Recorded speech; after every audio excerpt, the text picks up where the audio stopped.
strategy, anytime you come to the gate, you want to make sure your horse is already straight. You're lining them up for success. So I'm going to come, I'm going to make it nice and wide, give myself some time to make sure Rango's body is completely straight.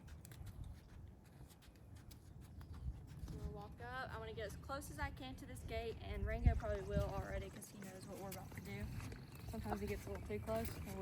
Now, I want him to stop when my leg is about even with the chain of the fence. So I'm actually going to ask him to take another step forward. Good. So now my leg's about center with this chain, so that way I can reach down without having to lean forward or go far back. Because if your horse takes a step, you don't want to be in a bad position where it's hard to get back on your horse and steer. You want to have your reins adjusted before opening this gate, and then I'll just kind of talk y'all through what I'm doing. He thinks I already did the chain.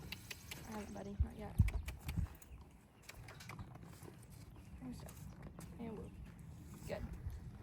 So I'm going to reach down, grab this chain, and this gate's kind of short, so it's not the best for an example, because I kind of got to hunch over. You ideally don't want to be hunched over a whole lot, but some of y'all might have short gates.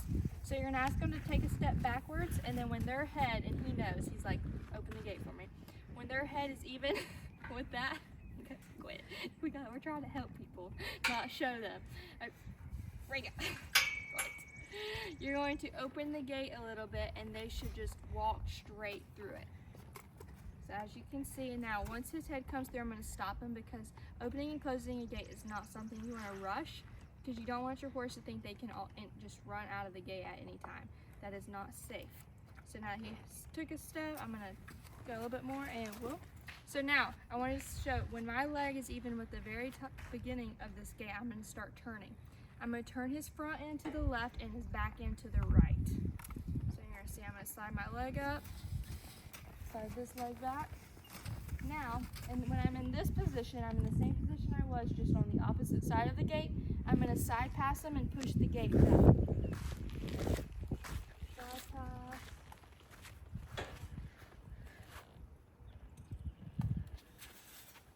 Push, push, push, and whoa. Good. Now, if you've got a horse, I'm gonna, if you've got a horse that isn't the best at side passing, you can always just walk them towards the front of that gate and slide your hand when you do so. And then at the end, you just have to back up until you're straight. So I'm gonna go ahead and back him up until my hand is centered. I'm gonna actually get my reins adjusted a little bit better. Now that my hand is right where the chain is, and I'm not gonna have to lean over a whole lot, that means I'm gonna reach down, and this thing's so short. I'm gonna reach down, grab the chain, and hook it back. Now, after you have the gate shut, don't just turn your horse and walk off. We want them to know this is not something they can rush.